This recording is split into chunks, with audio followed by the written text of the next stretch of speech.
राधे राधे सभी को।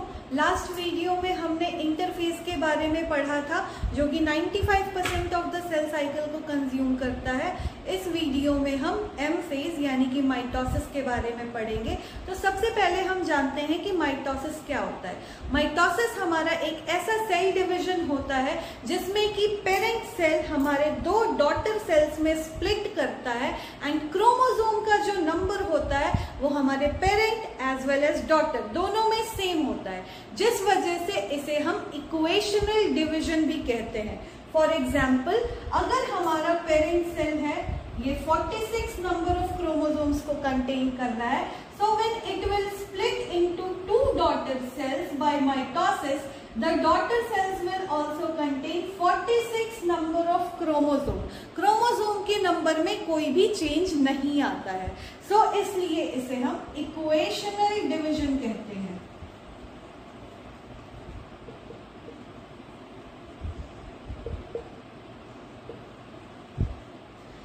ये जो हमारा माइटोसिस होता है ये जनरली हम देखते हैं कि सोमैटिक सेल्स में होता है। हमारे बॉडी में दो तरीके के सेल्स होते हैं, सोमैटिक एंड गेमेटिक, जिसमें से सोमैटिक सेल्स जो होते हैं हमारे उनमें जनरली हमारा ये माइटोसिस का डिवीजन होता है। माइटोसिस जो है वो 4 हमारे सब फेजेस में डिवाइडेड होता है, जिसे हम पीमैट यानी कि prophase, metaphase, anaphase and telophase के नाम से जानते हैं। So in this video we will start with prophase.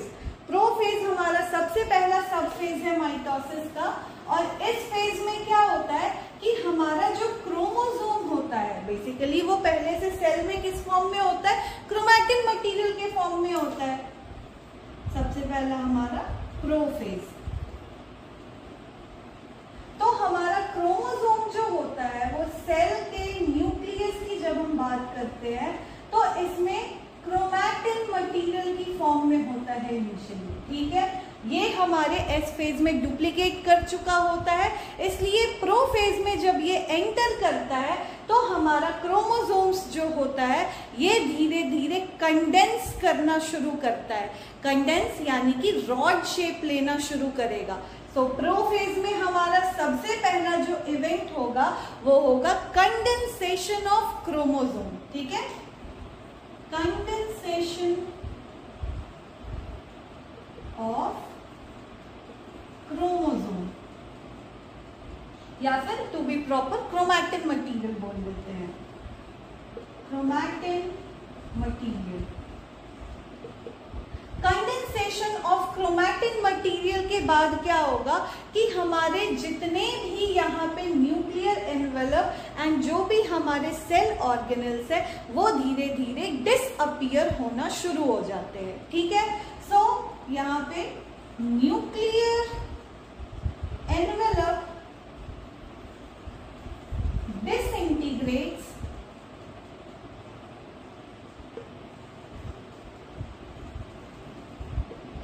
and other cell organelles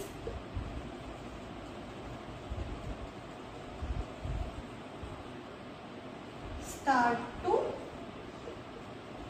disappear.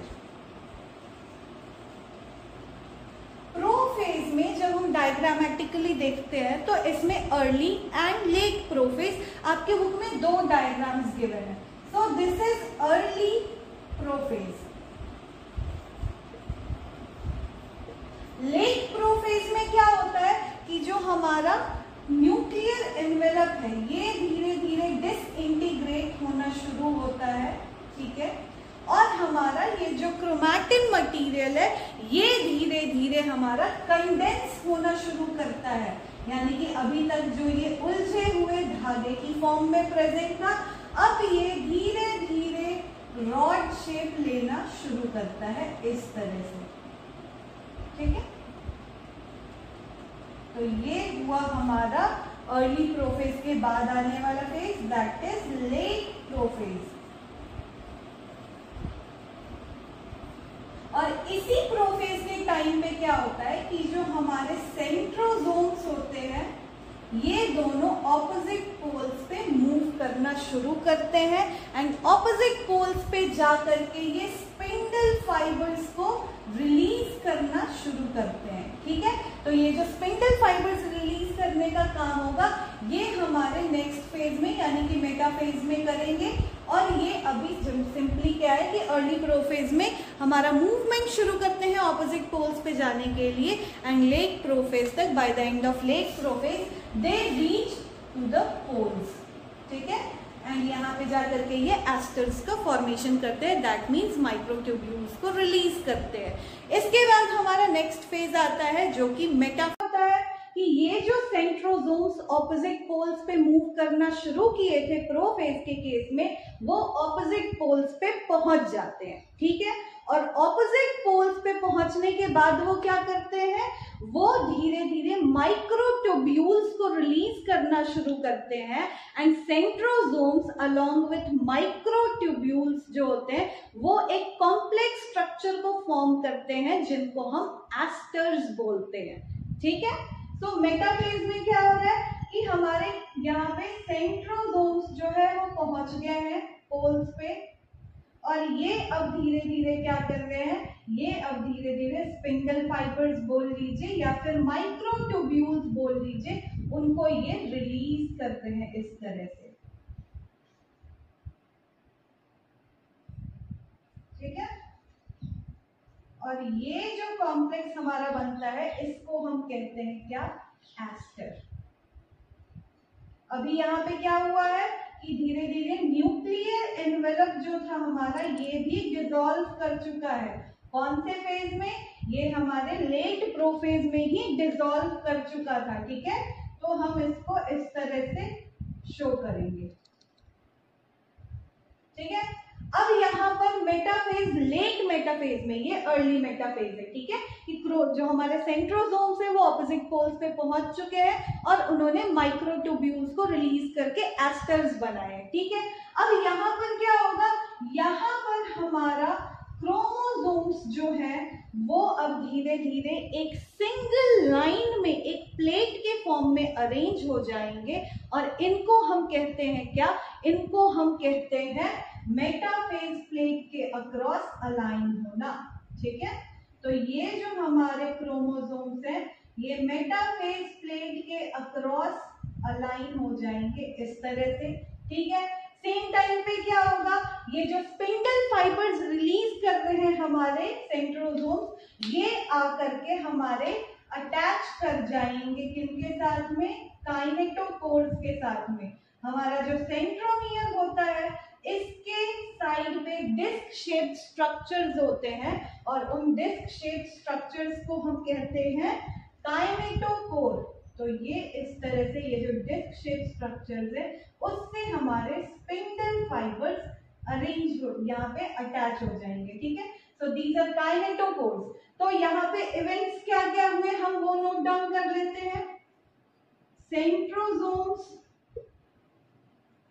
Release microtubules and attach with kinetochore. Next event यहाँ पे क्या होगा कि हमारे काइनेटोकोर से अटैच होने की वजह से जो हमारे क्रोमोसोम्स हैं वो एक सिंगल प्लेट पे अलाइन हो गए हैं जिसको हम मेटाफेज प्लेट कहते हैं। So chromosomes align across metaphase plate. ठीक है, मेटाफेज प्लेट के अक्रॉस हमारे जो क्रोमोसोम्स हैं वो अलाइन हो गए हैं। तो ये दो इवेंट्स कौन कौन से, सेंट्रोसोम्स का रिलीज करना स्पिंडल फाइबर्स को एंड अटैचमेंट विथ काइनेटोकोर। ठीक है, और इसके साथ ही alignment of chromosomes across the metaphase plate, ये दोनों इवेंट्स हमारे मेटाफेज में हो रहे हैं। ठीक है, अब मेटाफेज के बाद हमारा नेक्स्ट फेज आता है जो कि है एनाफेज।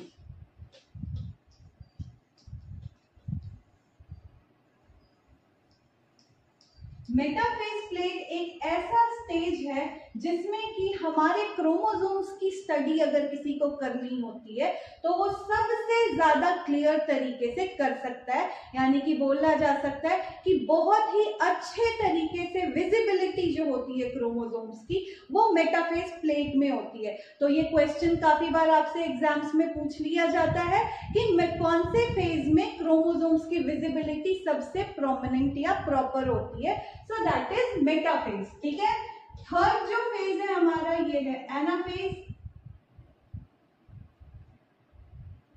एनाफेज में अब क्या होगा, अब हमारे ये जो काइनेटोकोर से अटैच्ड स्पिंडल फाइबर्स थे अब ये इनको खींचना शुरू करेंगे और ये जैसे ही इनको खींचेंगे तो उसकी वजह से क्या होगा कि जो हमारा ये सेंट्रोमियर है, ठीक है, ये जो बीच वाला स्ट्रक्चर है जिससे क्रोमैटिड्स अटैच्ड होते हैं, क्रोमोसोम के आर्म्स अटैच्ड होते हैं, ये अब हमारे दो हाफ्स में टूट जाएगा। ठीक है, तो हमारे बेसिकली जो सेंट्रोमियर्स थे वो स्प्लिट कर गए, किस में जाकर के, एनाफेज में जाकर के। अब ये जैसे ही स्प्लिट करेंगे तो हमारे क्रोमैटिड्स जो है, सिस्टर क्रोमैटिड्स जो है, जब ये अलग होंगी तो ये धीरे धीरे मूव करना शुरू करेंगी किधर, ऑपोजिट पोल्स पे। ठीक है, तो अब जो हमारा एनाफेज का स्ट्रक्चर होगा वो कुछ इस तरह का दिखेगा। हमारे जो क्रोमोसोम्स थे वो स्प्लिट कर गए हैं जिसकी वजह से क्रोमैटिड्स जो थी वो अब ऑपोजिट पोल्स पे मूव कर रही हैं। ठीक है, तो ऑपोजिट पोल्स पे मूव कर गई कौन, हमारी सिस्टर क्रोमैटिड्स, किसके बाद, टूटने के बाद। ठीक है, सो यहाँ पे क्या क्या हमारे इवेंट्स हुए, स्प्लिटिंग ऑफ सेंट्रोमियर, ठीक है, दूसरा मूवमेंट ऑफ क्रोमैटिड्स। अब हम इसे क्रोमोसोम्स नहीं कहेंगे, क्यों, क्योंकि क्रोमोसोम हमारा टूट करके सिस्टर क्रोमैटिड्स अलग हो गई है तो वो क्रोमैटिड बन चुका है। तो movement of chromatids to opposite poles, ठीक है, ऑपोजिट पोल्स पे हमारे क्रोमैटिड्स का मूवमेंट हो गया। अब इसके बाद सबसे लास्ट सब फेज हमारा आता है जो कि है टेलोफेज। टेलोफेज जो होता है ये हमारे कैरियोकाइनेसिस का सबसे आखिरी सब फेज है, इसके बाद साइटोकाइनेसिस स्टार्ट होता है। ठीक है, सो टेलोफेज में क्या हो रहा है, टेलोफेज में अब ये जो क्रोमैटिड्स हमारी ऑपोजिट पोल्स पे मूव कर गई हैं अब ये धीरे धीरे अपनी इंडिविजुअलिटी को लूज करती हैं, यानी कि अपने जो स्ट्रक्चर्स है उनको वापस से खोल करके ये क्रोमैटिन में बदलना शुरू कर देती हैं। ठीक है, क्रोमैटिन में बदलना शुरू होगा, साथ ही साथ हमारा न्यूक्लियर एनवेलप जो डिसअपियर हो गया था वो रीअपियर होना शुरू होगा और रीअपियरेंस के बाद बाकी सारे सेल ऑर्गेनेल्स जो गायब या फिर डिसअपियर हुए थे वो भी रीअपियर होना शुरू हो जाएंगे। ठीक है, सो ये जो क्रोमैटिड्स होंगी अब क्या होंगी, अब ये धीरे धीरे अपनी इंडिविजुअलिटी को लूज करेंगी। इंडिविजुअलिटी लूज करने का मतलब क्या है कि ये अपने शेप को, ये जो इनका क्रोमैटिड वाला शेप था इसको ये धीरे धीरे खोना शुरू करेंगी और वापस से क्रोमैटिन मटेरियल बन जाएंगी। ठीक है, तो बेसिकली इस तरह से हमारे दोनों ही जो क्रोमैटिड्स थे ये ऐसे बन जाएंगे हमारे क्रोमैटिन मटेरियल के फॉर्म में और न्यूक्लियर एनवेलप जो था ये वापस से रीफॉर्म हो जाएगा। लेकिन अब क्या है, अब हमारा ये जो क्रोमोसोम है ये दो अलग अलग जगह पे चला गया है। सो दो न्यूक्लियर एनवेलप्स हमारे रीअपियर होंगे और इसके साथ ही रिमेनिंग सेल ऑर्गेनेल्स जो डिसअपियर हुए थे वो भी रीअपियर होंगे। तो हमारे माइटोसिस के सबसे आखिरी सबफेज जो कि हमारा टेलोफेज है इसकी तरफ पे मूव करते हैं। टेलोफेज, इसमें क्या हो रहा है, ये हमारे कैरियोकाइनेसिस का लास्ट फेज है। ठीक है, इसमें chromatids their individuality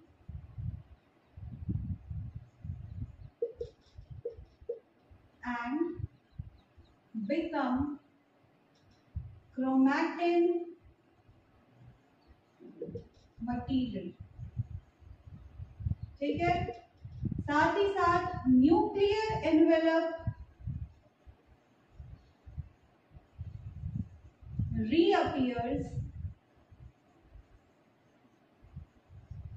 and other cell organelles too। ठीक, बाकी सारे सेल ऑर्गेनल्स जो हैं वो भी रीअपियर होना शुरू होंगे। तो अभी तक क्या हुआ है, अभी तक हमारा कैरियोकाइनेसिस का जो प्रोसेस है वो कंप्लीट हुआ है। ठीक है, टेलोफेज में हमारा कैरियोकाइनेसिस का प्रोसेस जो है ये कंप्लीट हुआ है। इसके बाद हमारा साइटोकाइनेसिस शुरू होगा। मैंने स्टार्टिंग में ही बताया था आपको कि जो हमारा एम फेज होता है ये 2 स्टेप्स में होता है। एक होता है कैरियोकाइनेसिस मींस न्यूक्लियर डिवीजन और दूसरा होता है साइटोकाइनेसिस दैट मींस साइटोप्लाज्म का डिवीजन। तो अब टेलोफेज जो कि हमारा सबसे आखिरी सब फेज था, यहाँ पे हमारा nuclear division karyokinesis has been completed. So now we will move on to cytokinesis, that is division of cytoplasm, and this is very interesting process in case of animals and plants because they appear and occur differently, right?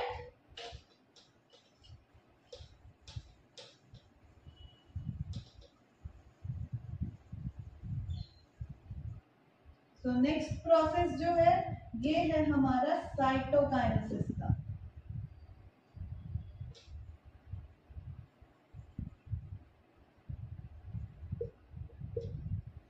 Cytokinesis means cytoplasm का division.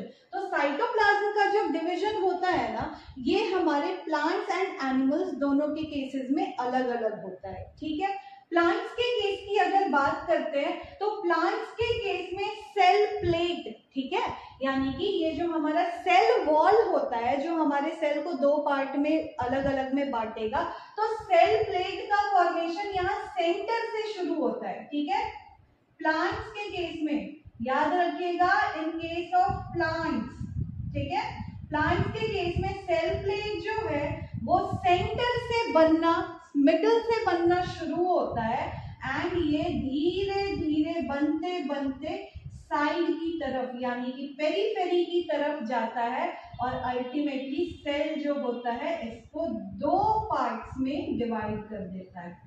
ठीक है, so plants के case में क्या हो रहा है, cell plate का फॉर्मेशन है ना। In plants cell plate forms from centre to periphery. ठीक है, लेकिन जब हम एनिमल्स के केस की बात करते हैं तो एनिमल्स में क्या होता है कि हमारा ये जो सेल प्लेट है इसका फॉर्मेशन या फिर हम बोल लेते हैं फरो। ठीक है, एनिमल्स के केस में हम इस सेल प्लेट को रिप्लेस कर देते हैं by word furrow. So furrow starts to reappear, कहां से, पेरीफेरी से ये फरो शुरू होता है हमें दिखना, पेरीफेरी से बनते हुए, और ये फिर धीरे धीरे सेंटर की तरफ जाता है। ठीक है, किसके केस में, इन केस ऑफ एनिमल्स। ठीक है, एनिमल्स के केस में ये सेल प्लेट जो है इसको हम बाय वर्ड फरो रिप्लेस कर देते हैं। So in animals furrow starts to form from center and moves toward periphery। ठीक है, सेंटर से बनना शुरू हो, सेंटर से हमारा सॉरी मैंने यहाँ पे गलत लिख दिया है। हमारा एनिमल्स के केस में फरो स्टार्ट होता है फ्रॉम पेरीफेरी एंड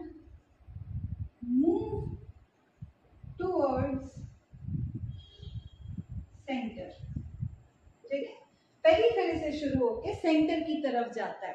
अच्छा, मैं जब स्टार्टिंग में सिग्निफिकेंस ऑफ माइटोसिस बता रही थी तो मैंने बोला कि वो इक्वेशनल डिवीजन है ना।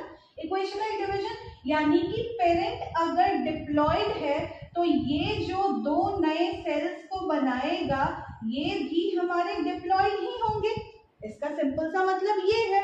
लेकिन जब आप देखते हैं कि अगर ऑर्गेनिज्म हैप्लॉइड हो, ठीक है, क्योंकि कुछ हमारे एनिमल्स में ऐसे एक्सेप्शंस हैं जिसमें क्या होता है कि हमारा माइटोसिस का जो प्रोसेस है जनरली हम जानते हैं कि ये सोमैटिक सेल्स में होता है ना। हमारी बॉडी में दो तरीके के सेल्स होते हैं, somatic and gametic. Somatic cells जो होते हैं ये हमारी बॉडी के रिप्लेसमेंट ऑफ सेल्स या फिर रिपेयरिंग ऑफ सेल्स में काम करते हैं, ठीक है, और इनमें क्या होता है माइटोसिस का प्रोसेस। और गेमेटिक सेल्स जो होते हैं ये हमारे सेक्स सेल्स कहलाते हैं जो कि हमारे गेमीट्स का फॉर्मेशन करते हैं और इनके अंदर दूसरे तरीके का सेल डिवीजन जो कि मियोसिस कहलाता है वो होता है, ठीक है। तो जब हम बात करते हैं एक्सेप्शंस की एनिमल के केस में तो उनमें क्या होता है कि कुछ ऑर्गेनिजम्स जैसे कि हनी बी एक ऐसी ऑर्गेनिज्म है जिसमें कि ऑर्गेनिजम्स हैप्लॉइड एंड डिप्लॉइड दोनों ही होते हैं। आप क्लास 12 में पढ़िएगा, इनका लाइफ साइकिल हैप्लोडिप्लॉन्टिक होता है, ठीक है।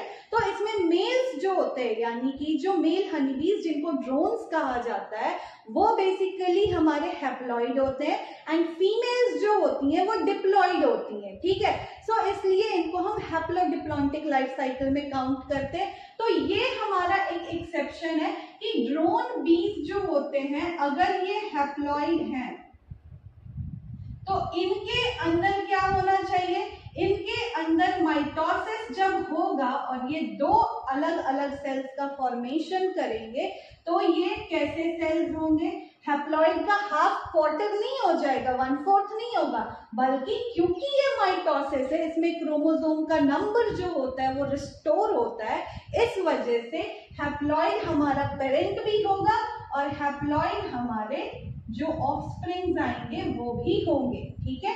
सिमिलरली जब हम प्लांट्स के केस में बात करेंगे तो प्लांट्स के केस में कुछ प्लांट्स ऐसे होते हैं जो कि हैप्लॉइड ही होते हैं, ठीक है। अब वो कौन से प्लांट है, जैसे कि हम एल्गी का एग्जाम्पल ले ले, ठीक है, या फिर ब्रायोफाइट्स का एग्जाम्पल ले ले। तो इनकी जो मेन प्लांट बॉडी होती है वो कैसी होती है, हैप्लॉइड होती है, ठीक है। तो इसलिए इनमें भी जब माइटोसिस होगा तो इनके जो ऑफस्प्रिंग्स आएंगे वो हैप्लॉइड कंटेंट ऑफ डीएनए को ही कंटेन करेंगे, ठीक है। अदर हायर प्लांट्स की जब हम बात करते हैं जैसे कि हमारा जिम्नोस्पर्म्स,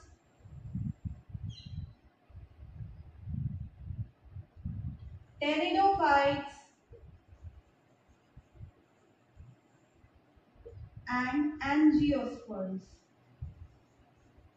तो ये जो हमारे प्लांट्स होते हैं इनकी प्लांट बॉडी डिप्लॉइड होती है, 2n होती है। इसकी वजह से इनमें जब माइटोसिस होगा तो it is again equational division, तो वो रिजल्ट में क्या आएगा, हमारे 2n वाले यानी कि डिप्लॉइड ऑफस्प्रिंग्स को ही प्रोड्यूस किया जाएगा। तो अल्टीमेटली कंक्लूजन ये है कि माइटोसिस जो इवेंट है हमारा, क्योंकि इसमें क्रोमोसोम का नंबर रिस्टोर होता है, ठीक है, इसलिए ये इक्वेशनल डिवीजन कहलाता है।